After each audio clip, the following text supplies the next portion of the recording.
Tonight on the BigFooty Blues podcast, we discuss last week's loss to the Tigers, the upcoming blockbuster against the Bombers, the continuing speculation surrounding Bryce Gibbs, and Shandog lets loose. All that and more, coming right up.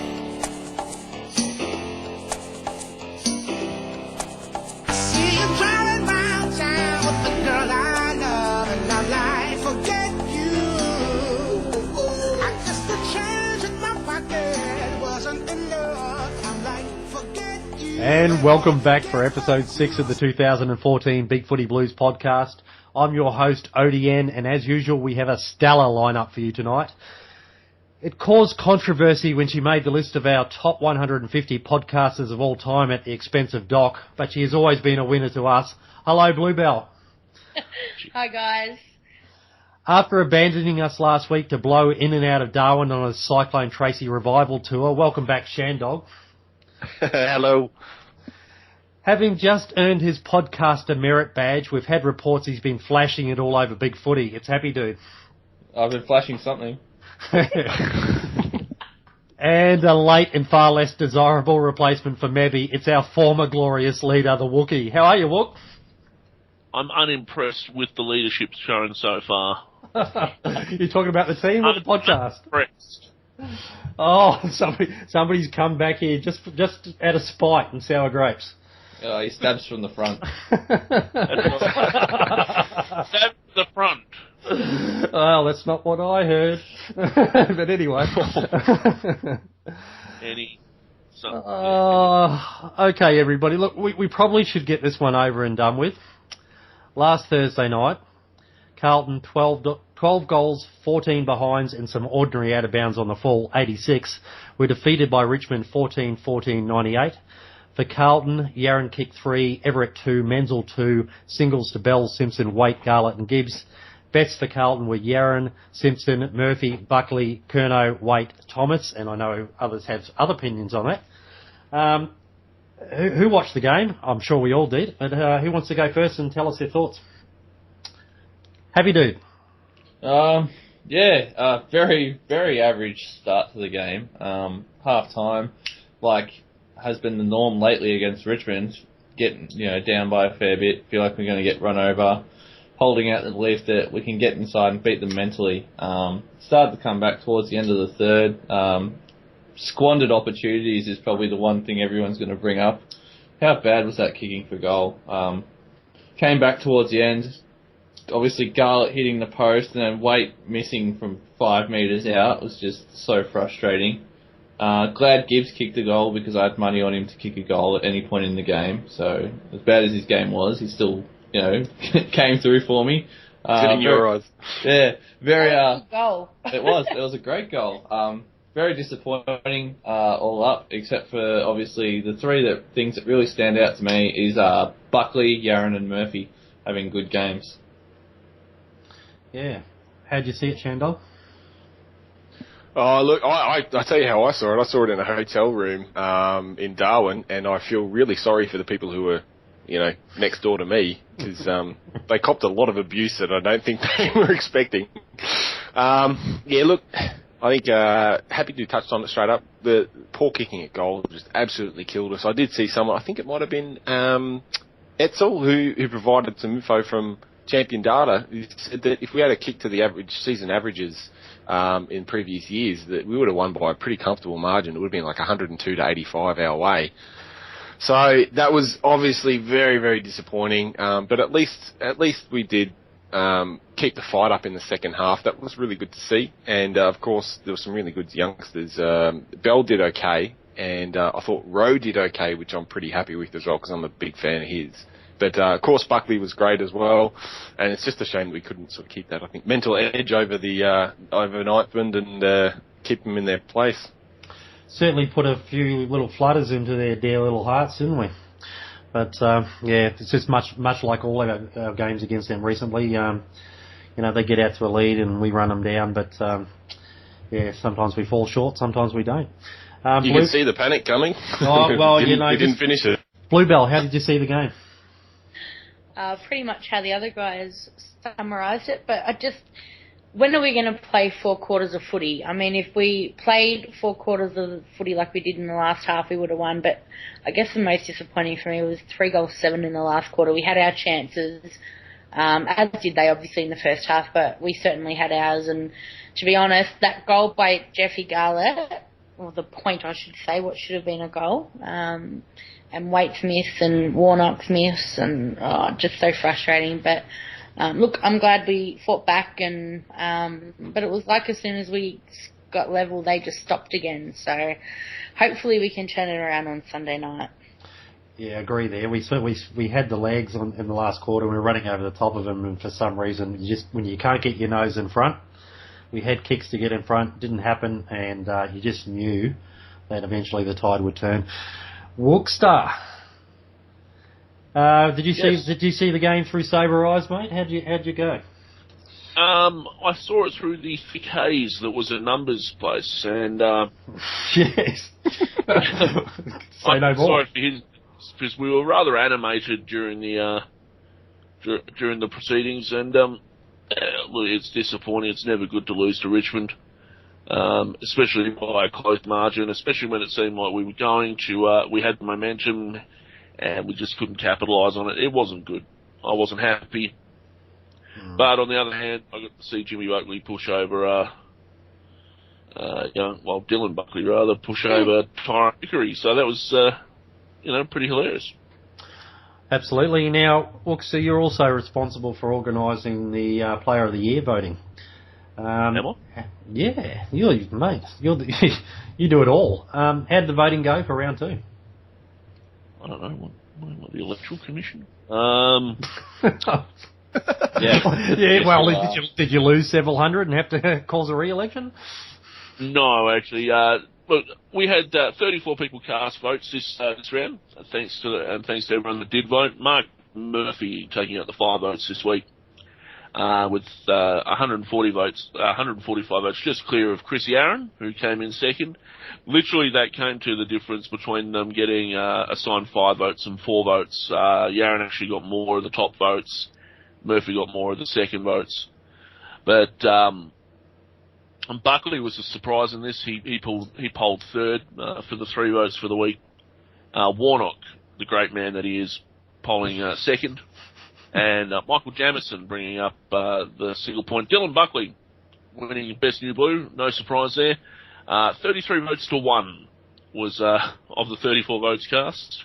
And I think the 1 vote that was cast for Everett was a default vote on somebody's post who may not have actually nominated a Best New Blue and had Everett ahead of Buckley. Now, so there you go. Well, that's, yeah. Look, 5 of Warnock's 43 came from a very unlikely source. You want to explain yourself there? Numbers. Numbers picked 1, and I thought that was a bit much. And then I did it as well, so, I consider his performance to be exemplary. He is a truly outstanding example of a modern ruckman. I think that he's the ruckman we've been crying out for since Justin Madden retired. I think he's the man that's going to be rucking his way into our next premiership.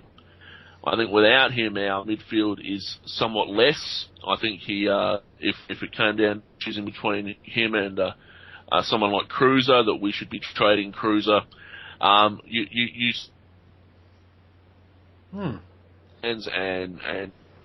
other great ruckmen whose names are Ben Cox and Shane Mumford and these, whoever does the ruck work in other clubs.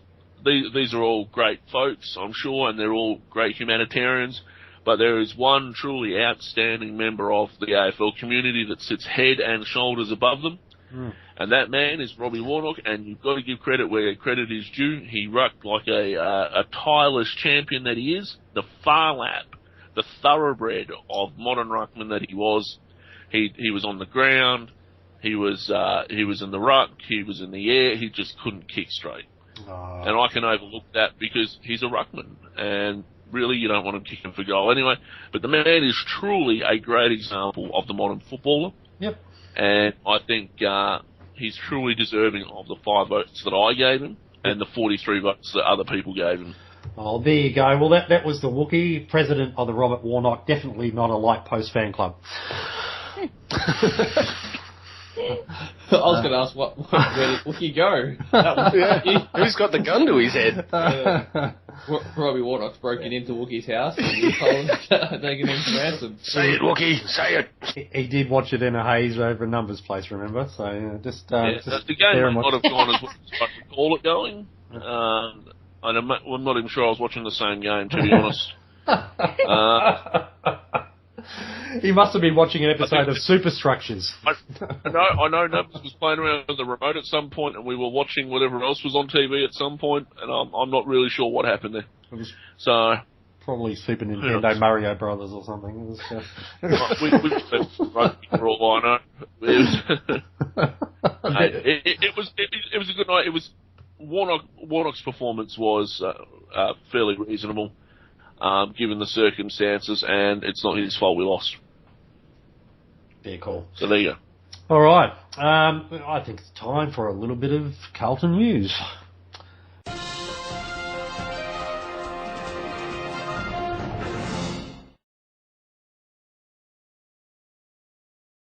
Carlton's Dylan Buckley is the Round 2 NAB AFL Rising Star nominee.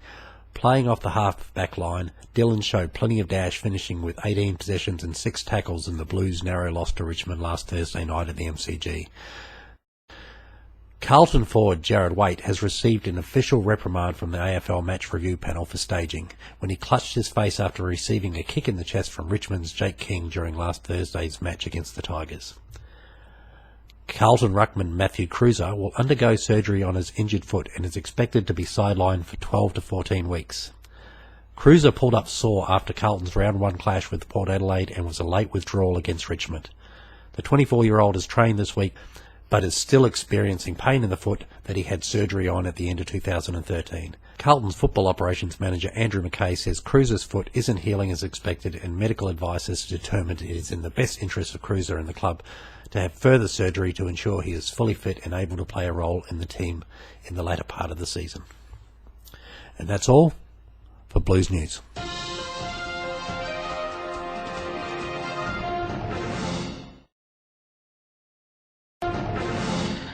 It makes me sad because they're saying that probably won't come back this year, which is a real shame. I saw him and Waite as probably two of our X factors this year if we could keep them both on the park. But all the best to Matty. He's probably, I just hope he can keep his head high. He cops a lot of crap from a lot of people, and I guess when you're a big man and you're injured, it makes it even harder. So all the best to Matty, and hopefully Wookie's man can hold his spot. But yeah, it's a real shame. So I hope he just recovers well and keeps his head high. Yeah. Anybody surprised at Jared Waite's reprimand? No. Surprised at Jared Waite.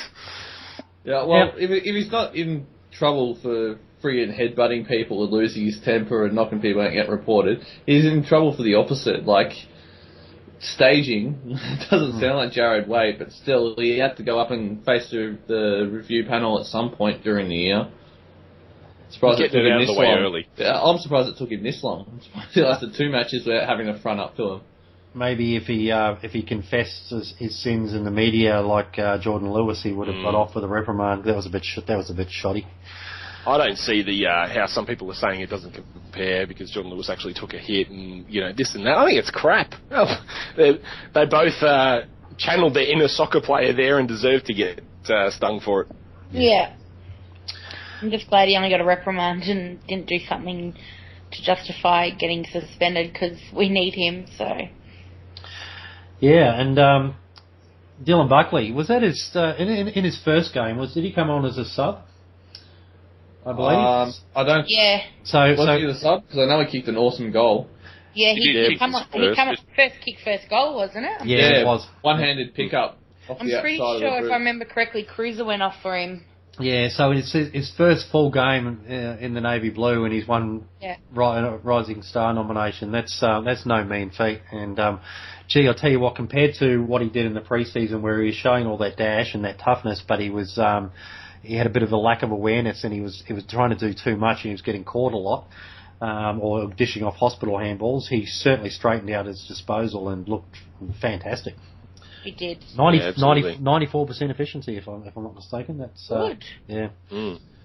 Yeah, Moleshouse was saying during the week that during the practice matches he had a bit of sort of deer in the headlights about him, but obviously it was a good call to get him to play, because as soon as he's come in and it's the real deal, he did really well with his decision making, I thought, and people were knocking him a little bit about that, but he definitely silenced them. He did very well.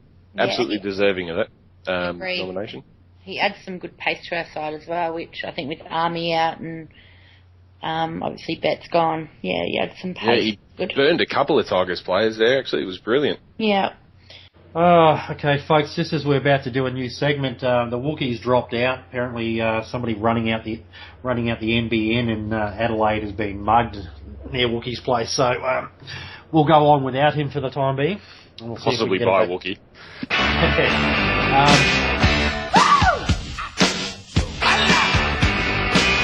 Darling, you got to let me know. Should I stay or should I go? If you say that you are mine, I'll be here till the end of time. So the new segment is, should I stay or should I go? And this is in reference to any Carlton players who basically are subject of any speculation about whether they're going to leave. And there's no bigger name in the club at the moment, and with speculation surrounding them, than Bryce Gibbs. So look, this is a subject that won't go away, people. We're hearing a lot of talk, not only on the Carlton board, but around the whole of BigFooty, about Bryce Gibbs and whether he's going to leave and go to one of the Adelaide clubs. Rumours of offers already being made, and discussions about whether Carlton even want to match the sort of money that's being talked about. The latest I heard was, sort of $700,000 a year for Bryce. Is anybody happy to pay that sort of money to retain him? I am. Yeah, I am. Oh, I'm not. Oh, I hate to go against the crowd, but $700 for Bryce, I don't think he's quite shown that he's worth that sort of money or that much investment. Yeah, but in his defence, he's played, a handful of games in his rightful position, so... Yeah, and even then, especially in the second half of last season, like that many games he was best on ground for us, and he didn't get the praise he deserved. Off the top of my head, that Hawthorn game. Yeah, I mean, the final... Yeah. Port. Richmond, the Port game. Look, Bryce Gibbs was the number one draft pick for a reason. He's a damn good footballer. So, $700,000 for him, I would definitely pay it. And I just hope look, the longer this goes on, the more sceptical I become. Look, I think the good positive is he was, brought into the leadership group this year, and all reports is he's building a house, in Carlton and whatnot. But I mean, you can have a house anywhere and live wherever, so it doesn't matter. But look, the longer it goes on, the worse it is. The news reports last week about, his manager coming out saying that, they have to pitch to him kind of thing and prove where they're going, I think, is rubbish. If that's the game he's going to play, then, do you see Mick on Talking Footy this week? Because he was pretty quick when they brought it up, pretty quick to jump on that and sort of say, no, it was his manager that's done this. I was starting to get a bit sceptical as well. And then we had Mark Smurf 3 come back on today. Yep. Yeah. And he's still in the firm belief that Gibbs isn't going anywhere. Most of it is the media trying to fill airtime because he's the biggest free agent this year. Yeah, well, that makes sense. Look, it's still a matter of how much we are prepared to pay to retain him. So if he is after a pay packet, for my way of thinking, if you want $700,000 a season, you're the one that's actually got to drag the team up with you. You can't rely on having good midfielders around you so you can capitalise on their work. So Gibbs actually has to be the leader. He has to be. Is he a Judd type who's going to pick up the rest of the team and carry them and drag their level up? That's the sort of midfielder we're talking about for that sort of money. And I'm not even sure. It might have been Happy Dude. It might. I'm not sure if it was you, mate, or not. And apologies if it wasn't. But mentioning that if Gibbs had quality enough quality midfielders around him, he would be dominant. No, that wasn't me. It wasn't you? I saw that on the board somewhere. I alluded to the fact where obviously he must be quite good because Richmond saw it in their best interest to put a tag on him. Yeah. Over other players that we have on our list. Yeah, he's a bit of an enigma, I suppose, because he can be really, really damaging, but he's not particularly an inside player, and really, he's not particularly an outside runner as well. From what I've seen, anyway. So I just feel like if we're going to pay him $700,000, he really needs to step into a role that we say Bryce Gibbs is integral to the team, and we can't go forward and achieve the same results without him, and that's where I'm not sold on that. Yeah, no, this is one issue that really gets to me as well, especially when I'm at the game sitting around other members and stuff, is I'll see him go out there, chase someone down, get a good tackle, smother the ball, get into a pack, hand pass the ball out to someone else and all that, and then after he does all that, 2 minutes later he gets burnt off by a Jetta or someone that's much quicker than he is, and then all I hear from everyone around me is how soft he is. And it's just not that he was, when he was younger, he did a fair few soft things, and he'd take the easier option. He got a bit lazy at one point even.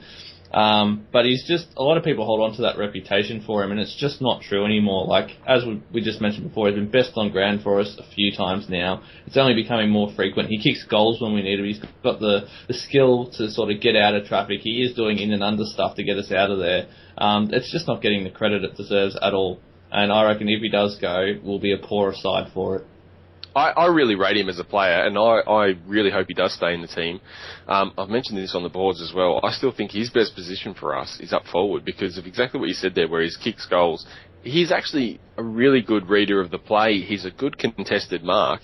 And, you know, other than the shot he had at, was it 3/4 time against Richmond, he's generally a good shot on goal as well. I think he could kick 35, 40 goals a year if he played as a half forward who spent a little bit of time in the middle as necessary. And I think if we did that consistently with him, there'd be a lot of people who wouldn't be wanting to see the back of him like there is at the moment. I think everyone would be saying, just throw whatever money you want at him. He is a game changer. Yeah.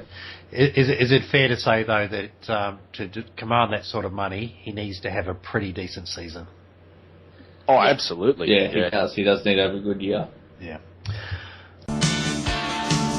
It's a fine line between pleasure and pain. You've done it once, you could do it again. Whatever you've done, don't try to explain. It's a fine line between pleasure and pain. And yes, it's time for On Fire and Under the Pump. And starting us off this week is for On Fire is Happy Dude. What have you got for us, Happy Dude? Well, this week for On Fire, I thought someone that deserves a lot of praise because narrowly missing out on the 5 votes for the Best Player award, and obviously he couldn't get the Riley Star nomination this time.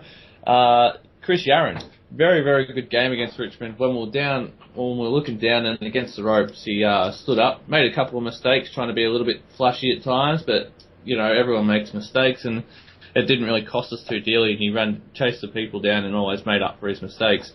21 disposals against Richmond with 16 kicks and 5 handballs. He also took 5 marks, kicked 3 goals, and laid 2 tackles.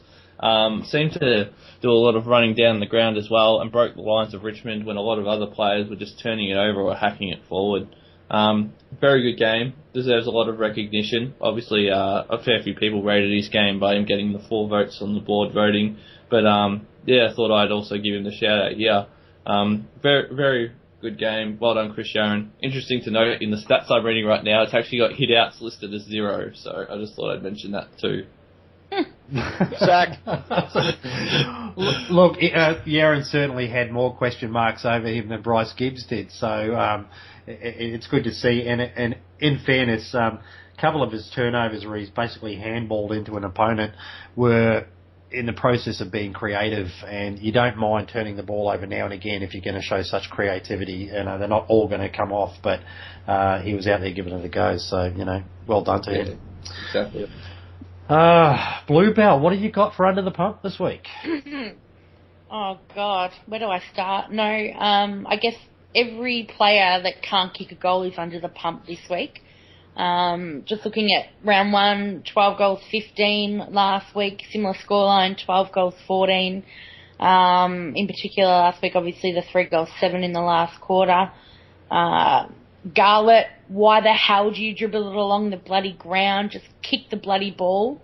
Wadey, Warnock, God, where does it end? I think the only consistent one last week is probably Yaz with 3 goals, 1. Garlett and Waite, 1 goal, 3 each. Murph, 2 behinds. Similar to last week. But I guess it's pretty timely that we talk about this because what lost it for us last year against Essendon in round 22 was our scoreline 9 goals, 22. We had 31 scoring shots to their 22 and still lost the game by a goal. So please, Blues, turn it around this Sunday night. I hope you've been practicing your goal kicking because I tell you what, I can't handle another week where we lose because of our poor kicking. I can't disagree there. I was particularly annoyed. People talk about Wadey and his inaccuracy and stuff. At least he was having a set shot and there was he was spraying them a little bit. But a couple of Garlett's kicks were absolutely unforgivable. They're rising. I don't know what it is. All I could think at the time is what a lair, and get that sort of showboating out of the team because you shouldn't be going to dribble from an angle when you're running into an open goal like that. You shouldn't be. Absolutely zero penetration on another kick that was marked by a Richmond player. That's right. He had time to actually just make a certainty of those goals, and they cost us big time. Honestly, Mick Malthouse should drag him. Should have dragged him. That would have taught him a lesson because, I could have kicked that freaking goal last week. That was terrible. I couldn't believe it when he hit the post. It was just ridiculous. Yeah, well, hopefully he's had a bit of a talking to, and Mick's now secondary kick-to-kick buddy might be a little bit more conservative and make a certainty of it this week, hopefully. The only thing I'll say in their defence, though, or in Garlett's defence, and we kind of just touched on it with Yaron as well, is that they both have that flair that you don't want to try and restrict. And as much as, and I agree with you, that goal the missed goal where he kicked into the post is just almost unforgivable. But they do have that bit of X factor and that flair that you got to let them out a little bit sometimes. Otherwise, if you restrict them a little bit too much, they might just not be any good. I understand what you're saying, but when you 5 metres out and you do that at a crucial part of the game as well, and it's not the first time. He's done it before. He just kick the ball. I think that show on Foxtel that Jason Dunstall hosts, he goes off about it every week. I don't understand why they do it. Like you said, Odie, and I think it was in the second quarter he did the same bloody thing, or the first quarter, whenever it was, and it's just so frustrating. Yeah, look, by all means, show your X factor when you're in a pocket, and your chance even with a conventional kick is not high anyway. Show it then, but when you're close to goal like that, surely a professional team plays the percentages. Yeah, it should have been put away. I agree. Yeah. Well, do you remember last year all the crap that Kane Lucas got for doing a similar thing? Yep. Fair's fair, guys. I remember him copying crap from last week for one kick that he missed the target with. I can't believe that. Yeah. Kane Lucas? Yeah. Side note, get off the Kane Lucas whipping boy bandwagon. How good was his run on the wing from half back? Oh my God, just amazing. Until the kick, Well, who cares? That was the kick. He did a good thing. He got away. No. I reckon he needs a full game. Yeah, I agree. He's got some good skills. I actually like Kane Lucas. I do too. And even in the preseason, he was showing a bit more willingness to be in a contested situation and throw a little bit of weight around. So I think he's really addressing those concerns that a lot of supporters have for him. I think he'll do well this season if he plays a bit. And I think he knows he's got to pull his finger out because he's not just a walk-up show anymore. Like, there's other players that are fighting for his spot. So, yeah. And now it's time for Shandog Shouts. Yes, Shandog has made it on the podcast when he actually gets his own segment, folks, and we are waiting with bated breath to see what he has for us. Over to you, Shandog. Okay, turn down your volume, folks. You have been warned. I don't always get shouty about stuff, but this is definitely something worthy of it. This word makes me sick, and I think all you valued listeners will feel exactly the same. We've already touched on it a little bit, but it deserves a special rant, and this word is bloody turnovers! We have turned it over so much recently that if someone showed me the last couple of games with the players' jerseys digitally altered to be blank, I wouldn't know which team half of our blokes were playing for. Now, I love this guy and I hate to single him out, but Robbo, your kicking offends God. You have eyes for a reason. Bloody use them. When the Essendon board heard that Robbo may be missing out on the upcoming game after hurting himself at training, they were disappointed because now they have to rely on their own players to pass it to him laced out. We turned the ball over directly to a Richmond player 36 times last weekend, and believe it or not, we now have conceded the second most scores from turnovers so far. Well, I'm surprised. I know that there is a school of thought that says if you're going to make a mistake, it's better to make the mistake about 40 metres further away from the opposition's goal, but it's 2014, and it doesn't matter where you turn the ball over. It's going to disappear back over your head with the speed of 1,000 startled gazelles. When you're paid more than the value of my house every single year, is it too much to ask that you can kick or hand pass a small leathery red thing to someone else on your own team more often than not? I don't think so. So mark my words.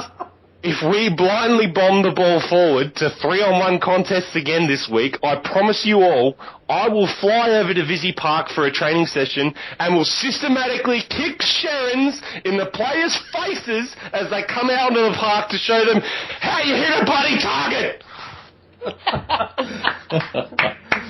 Nice. Well done, mate. That was good. Nice. Thank You you. know what? I feel a lot better now, actually. You even got my dog's attention. She's literally looking at the laptop thinking, what is that? And she agrees.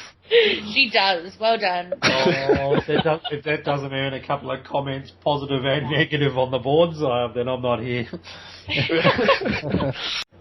Now, folks, our next game is against Essendon at the MCG on Sunday night.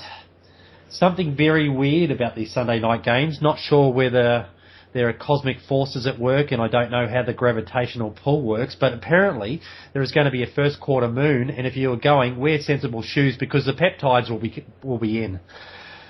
How do we think this game is going to go, people? Who wants to take this one? Oh, shit. All I can say is we bloody better win because this mob I can't stand. Oh, God. Even just, can't even go on. Right, I'm sensing a lot of pessimism on the board about our chances. Yeah, but it's normally like that against Essendon, I find. There's just no one wants to, especially with our recent record against them, no one really wants to Go out on a limb. Yeah, it's just I want to beat them. I can't. This is the team I hate. I hate them. I hate so them much. too. Yeah, I refuse to engage on the banter thread with them. I'm just not doing it. Is anyone in on the banter thread? We've had one or two who are recurring sort of banterers with them, but literally that's it. Yeah, like, I'm having a quick look now, and there's no one. Like, if that doesn't tell you that we don't have respect for your stupid club, then I don't know what will. Like, what Yep, other message exactly. can we send to you that it's not, oh, what an awesome rivalry, let's get in on this. No, we don't like you at all. Yeah, completely different to the Richmond game. Like, even I could, like, if we were playing Collingwood next week, I was thinking about this earlier, if we were playing Collingwood next week, I would happily go and engage in banter with Collingwood supporters. Yep. Like, yeah, I can't stand them. I hope we beat them. I hope we wipe the floor with them. And then they can, you know, enjoy that memory when they're getting their infractions handed down. Agree. And you know what? Let's wipe the floor with them and then let's hand out the infractions next week. That would be awesome. Oh, dream come true, that one.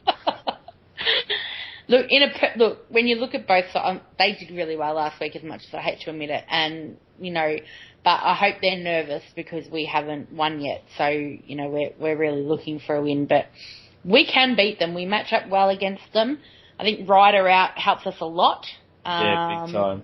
and hopefully Wookie's man can do his stuff in the middle. We have to win it in the middle. Last week in the first half we got smashed in the middle, and then after half time it turned around and voila, look at our last half. We played well. So got to get first use of the ball. We've got to stop Watson because he's a damn good player, as much as I hate to admit it.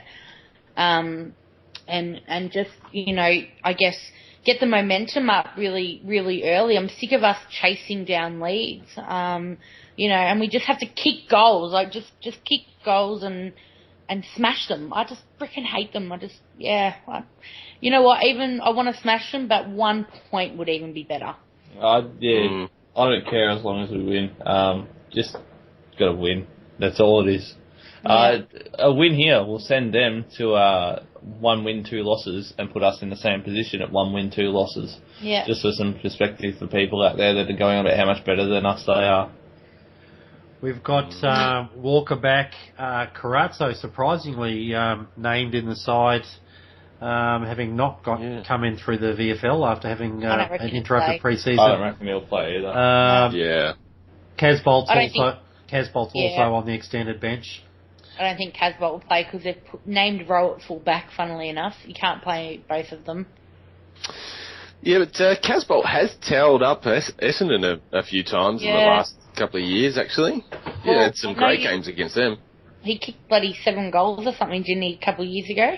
6 goals, 7 goals, something like that? Yeah, when we beat him by 96 points. He hammered that one from the boundary line on That's the right. Yeah, that was brilliant. Which I'm sure he was centering. Well done anyway. He was probably trying to find the boundary line. Oh, God. And look, Shandog, I know you like Rowe, but I think Casbolt's a better prospect. I don't know, Rowe just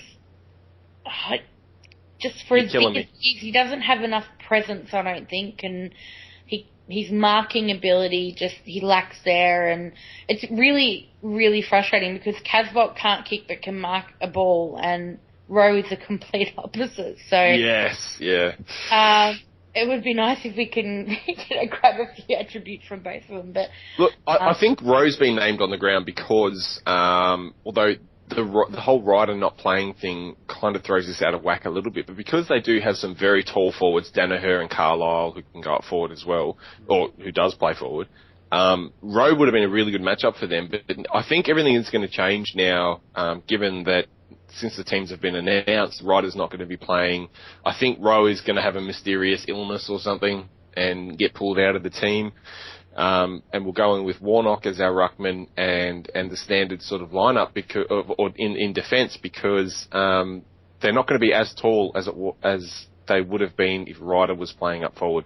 Yeah, but you got to remember they've still got Hurley that can go forward too. So no, I'm not concerned about Hurley. Have you seen his hair? Yeah, I know he looks like a girl, but still. Yeah, sack. I think the spine would look a lot better with Henderson and Jamison in defence, Waite at centre half forward, and Casbolt playing out of the square potentially. Yeah. I agree with that. So it's whether we obviously we want Henderson at both ends, but sometimes we really need to shore up our defence a little bit. So I note that Watson is he carrying an injury at the moment? Well, he's a late last week, but he hasn't been in, so he must be. Yeah, and there's a little bit of a question there about Brock McLean and whether he will be dropped. Wasn't there a question mark over Robbo too? Something about a leg injury or something I heard? Yeah, but was named, yeah. Yeah. Yeah. No, sorry to interrupt you, Odium, but Brock McLean, that's going to be interesting whether they keep him in or not. Yeah, more for form than anything. There was a lot was made out of him sitting on the bench at 3/4 time and not joining the huddle after he'd been subbed off. But did you hear his excuse? He said pretty lame. He didn't. Don't buy it. Allowed on, but Mick accepted that. But then that's to the public. You don't know what he said. Correct. Behind closed doors. Yeah. Yeah. Anyway, well, I think we're in with a good chance overall. I mean, we've got Walker coming back in, so Carlisle's going to be fearing for his life. Carazzo. Oh, step back. He's gonna mark the car. Carazzo's going to want to clean someone up for being injured against them a while ago. And Casbolt has, as I said, he played very, very well against Essendon. So these are all positive ins. So obviously it's an extended bench and everything at the moment. And Rowe has been named on the ground. Not that that means he's set in stone, but I think our team is looking pretty good. And looking a little bit further ahead, 4 or 5 weeks from now when we get back Judd, where Doherty gets to run the ball out of our defence as well, I'm a little bit optimistic. The lid is on, but I'm a little bit optimistic, and I think we can really take it up to Essendon. Yeah. I reckon we can. Walking out of that Richmond game, my mum turned around to me and said something that you guys probably didn't want to hear. About my predictions for the year when I said that we'd win every game except for the Essendon games. She patted me on the back and goes, "Maybe you had the right feeling but in the wrong way, and we'll only beat Essendon this year." So I'm hoping that's not to win, but I hope not. Yeah, I hope that's not true. But either way, it means we win this week, so that'd be a nice change. I'll take that. Yeah. All right, let's take a look at some predictions, shall we? Shandog, who's going to win? By how much? I can't go against us, so I'm going to go with us. Jared Waite is going to kick a bag of 5. He's going to turn around on his form from last week, kick straight. Lockie Henderson is going to do the job at both ends for us, and I think we're going to do well out of the clearances in the middle, just because of our ruck dominance over them, which is going to occur. I think we're going to win by 3 goals. Nice. Bluebell. I'll be a little more conservative and say I reckon we might win by about 6 points. I think the ruck is key. Middle's obviously key in kicking straight. So, hopefully we can. I think we'll win. What's the margin going to be, Happy Dude? Be a bit closer than what I thought the Richmond one was going to be. So I'm going to go Carlton by about 64 points. 10.5 goals instead of 11, mate. Yeah, there you go. Wookie. No, he's got nothing to say as usual. Look, I think our backs to the wall. We, despite the weird Sunday night spot, and the crowd probably going to suffer by about 10,000, 15,000 less than They've usual. sold out level 4 apparently. Have they? Wow. And it's school holidays here too, ADN, so might actually get a big crowd than we anticipate. Oh, so the Essendon bandwagoners will all be there. That's fair enough. Look, I think Walks back fills me with a lot of confidence. If Carazzo plays, that'll be even better for our leadership. With Judd missing, we need a few more leaders in the side. And even better still if Casbolt plays, so I think he'll go really well. But I can't go past this. It's not going to be a big margin, but I think we're really going to tough it out this week. Yeah. You'll all see. We will see. We will.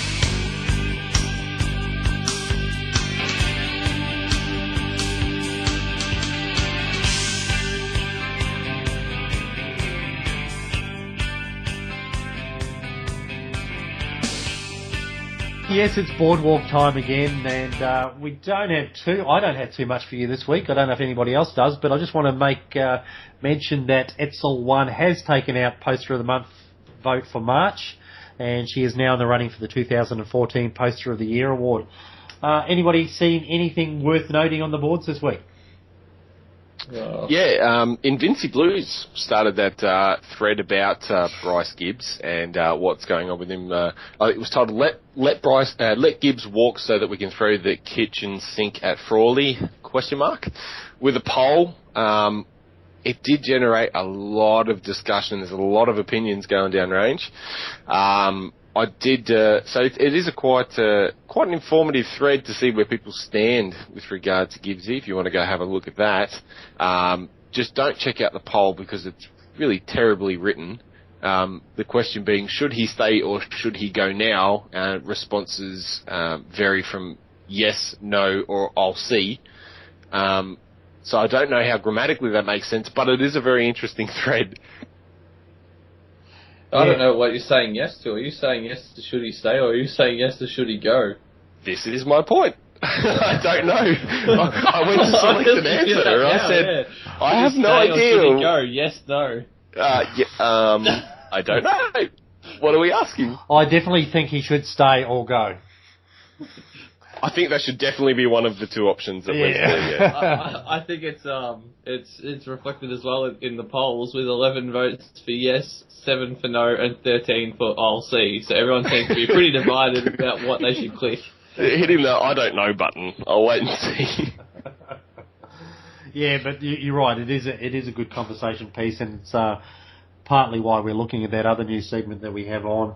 And we'll be doing a few more things on the boards, such as hot topics around certain subjects where maybe we even let opposition supporters come and have constructive conversation with the Carlton supporters about certain issues surrounding the navy blue, and certainly Gibbs and his future is going to be one of those hot topics.